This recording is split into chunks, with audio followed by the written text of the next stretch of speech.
السلام علیکم all students 8th class. بیٹا آج کا ہمارا جو لیکچر جو ہم نے کل سٹارٹ کیا تھا ایمانیات اور عبادات، عقیدہ آخرت اور تعمیر سیرت میں اس کا کردار، بیٹا آج اس کے دوسرے پوائنٹ پر ہم آج اس کی ڈسکس کرنے لگیں گے ہم اور اس کو پڑھیں گے۔ تعمیر سیرت میں عقیدہ آخرت کا کردار۔ تعمیر سیرت میں عقیدہ آخرت کا کردار کیا ہے؟ عقیدہ آخرت نیکی کی بنیاد ہے۔ عقیدہ آخرت نیکی کی بنیاد۔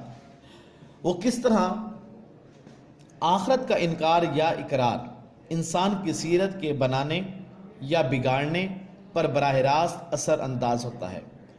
آخرت کا اگر انکار کر دیں یا اقرار کر دیں، یہ کیا ہوگا؟ انسان کی جو سیرت ہے نا، وہ سیرت یا تو اچھی بن جائے گی یا اس کی جو ہے سیرت وہ بگڑ جائے گی۔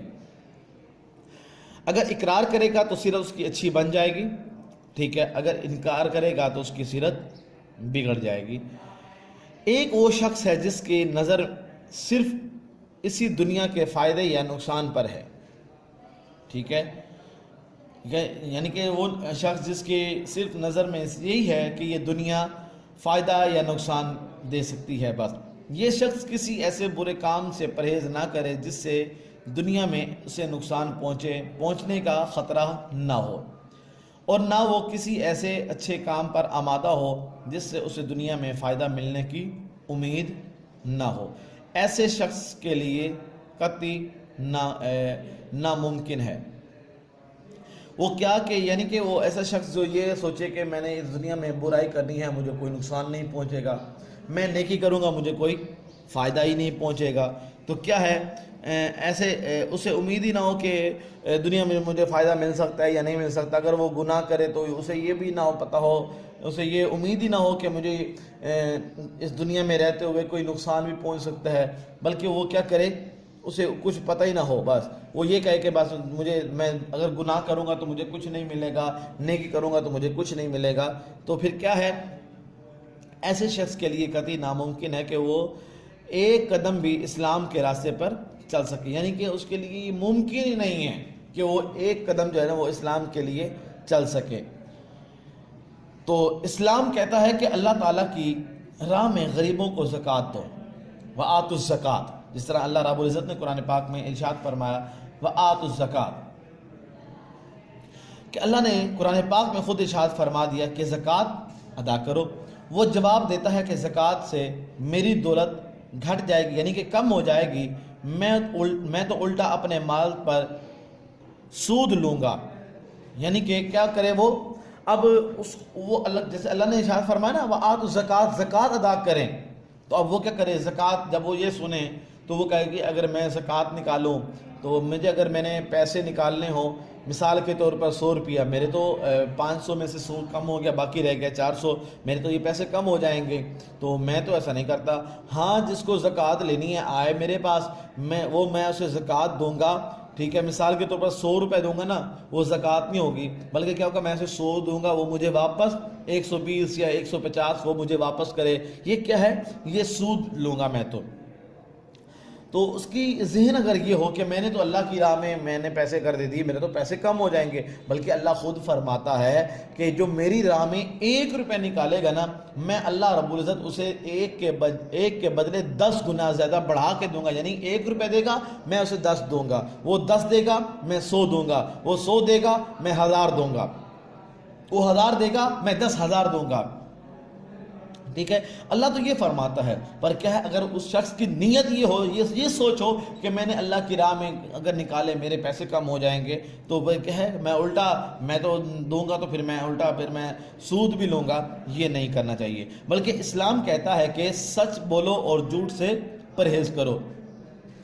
ہمیشہ وہ کیا ہے، سچ بولنا چاہیے، جھوٹ ہمیں نہیں بولنا چاہیے۔ خاص سچائی میں کتنا ہی نقصان اور جھوٹ میں کتنا ہی فائدہ ہو، وہ جواب دیتا ہے میں ایسی سچائی کو لے کر کیا کروں جس سے مجھے نقصان ہو اور فائدہ کچھ نہ ہو، اور ایسے جھوٹ سے پرہیز کیوں کروں جو فائدہ مند ہو اور جس میں بدنامی کچھ بھی نہ ہو۔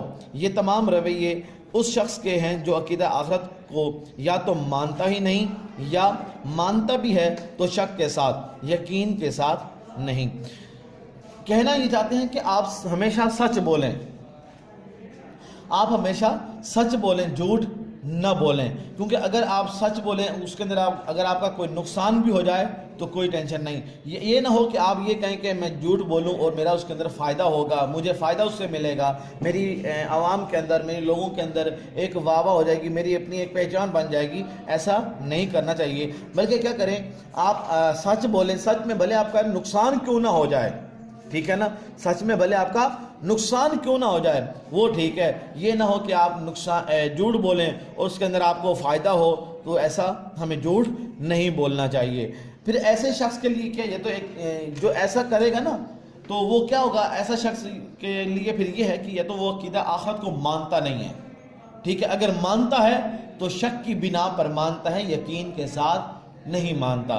بیٹا یہ تو تھا آج کا آپ کا لیکچر، ٹھیک ہے، اور اس کے جو آپ نے ہوم ورک کرنا ہے وہ یہ ہے کہ ایمان بالآخرت کے اجزاء کیا ہیں، ایمان بالآخرت کے اجزاء کیا ہیں، اور دوسرا سوال ہے عقیدہ آخرت کے بغیر نیکی اور حسن اخلاق کی کوئی بنیاد باقی نہیں رہتی، وضاحت کریں۔